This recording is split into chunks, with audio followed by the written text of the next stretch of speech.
क्या माँ, सुबह सुबह फिर वही बातें लेकर बैठ गई। माँ गलत क्या कह रही है अंजलि दीदी? इतनी उम्र हो चुकी है आपकी, माँ कब तक आपकी सेवा करती रहेंगी? भाभी, मैंने माँ को कब कहा कि मेरी सेवा करो?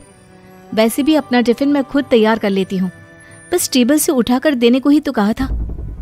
वैसे अंजलि दीदी, देखा जाए तो टिफिन उठाकर देने की उम्र तो आपकी है।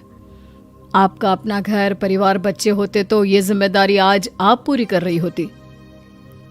एक बात मेरी समझ में नहीं आती, अगर मेरी शादी नहीं हुई तो इसमें मेरी क्या गलती है और तुम सब लोग मेरे पीछे क्यों पड़े रहते हो? अरे कुछ कहना क्या पीछे पड़े रहना होता है? अपने छोटे भाई को देख, तुझसे 3 साल छोटा है लेकिन 2 बच्चे खेल रहे हैं आंगन में। मुझे आप लोगों की कोई बात नहीं सुननी, जा रही हूं मैं। और आप में से किसी को मेरा कोई काम करने की जरूरत नहीं है, मैं खुद संभाल लूंगी। इतना कहकर अंजलि वहां से चली जाती है। शाम को जब अंजलि अपने स्कूल से लौटकर घर वापस आती है तो उसने देखा कि पड़ोस वाली निर्मला चाची वहां पर बैठी हुई थी।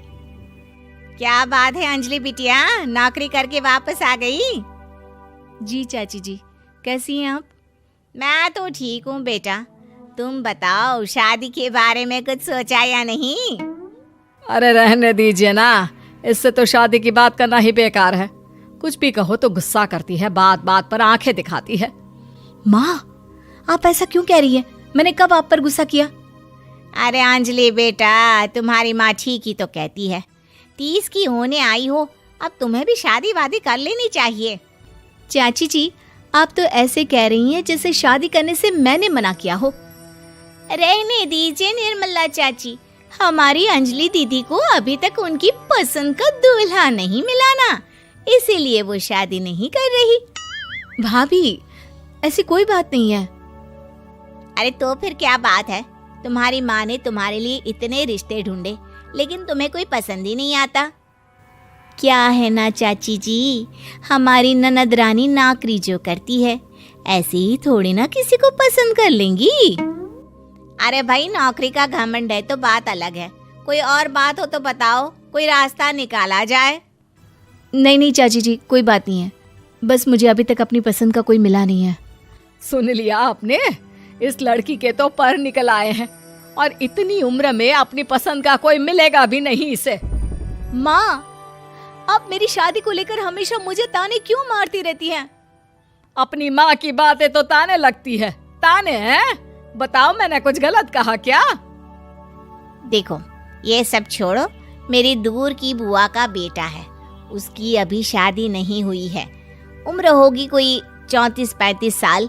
आप कहें तो बात आगे बढ़ाऊं? अरे हाँ, क्यों नहीं, ये भी कोई पूछने की बात है।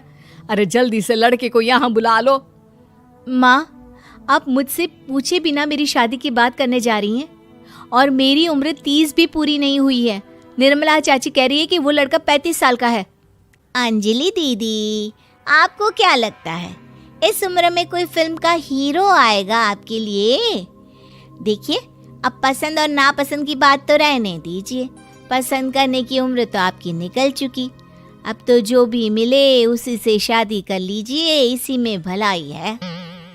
तेरी भाभी बिल्कुल ठीक कह रही है, अब जैसा रिश्ता मिले उसके लिए हाँ कर देना ताकि हम भी गंगा नहाए। ठीक है, चलिए मैं उस लड़के को कहती हूँ, वो कल ही अंजलि को देखने आ जाएगा। अगले दिन निर्मला चाची के दूर का रिश्तेदार अंजलि को देखने उसके घर आता है। उसका नाम था अजय।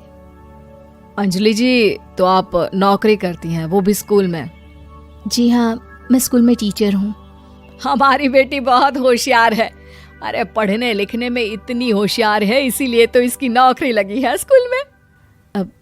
हाँ ठीक है आंटी जी, जरा मुझे भी तो बात करने दीजिए आपकी बेटी से। जी पूछिए ना, क्या पूछना चाहते हैं? अंजलि मैडम, ये तो बताइए कि आपने अभी तक शादी क्यों नहीं की? बस ऐसे ही, कहीं कोई रिश्ता पसंद नहीं आया इसलिए।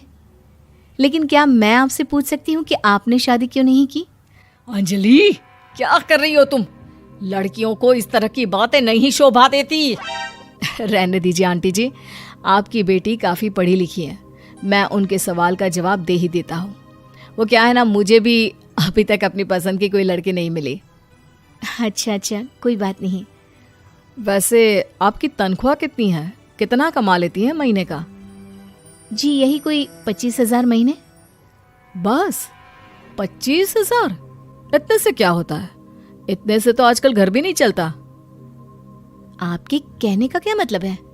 अरे मैं तो ये सोचकर आया था कि नौकरी वाली लड़की है, आराम से 40,000 कमाती होगी।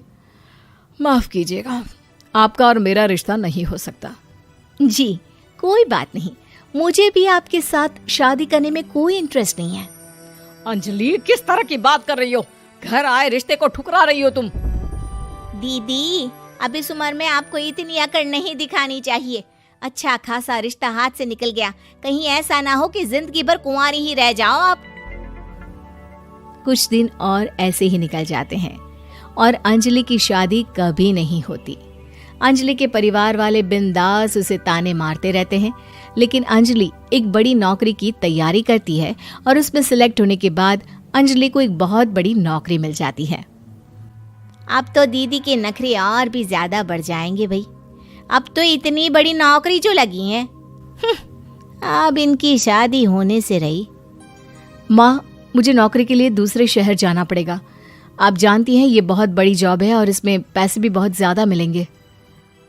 अच्छा, कितने पैसे मिलेंगे बेटा? माँ, मुझे हर महीने 90,000 सैलरी मिलेगी। क्या? अरे वाह वाह, ये तो बहुत अच्छी बात है। लेकिन फायदा क्या? कितने भी पैसे मिले, शादी तो हुई नहीं ना तुम्हारी। अंजलि नौकरी करने के लिए दूसरे शहर में चली जाती है और जब कुछ महीनों के बाद वो वापस घर आती है तो उसे अपने पति के साथ देखकर उसके घर वाले हैरान रह जाते हैं। अरे अंजलि, तूने शादी कर ली और हमें बताया तक नहीं। और दामाद जी करते क्या हैं? इतनी बड़ी कार है उनकी। माँ, मैं आपको सब कुछ बताना चाहती थी, लेकिन आप सबके ताने सुनकर बहुत दुखी हो गई थी और इसलिए मैंने अपनी पसंद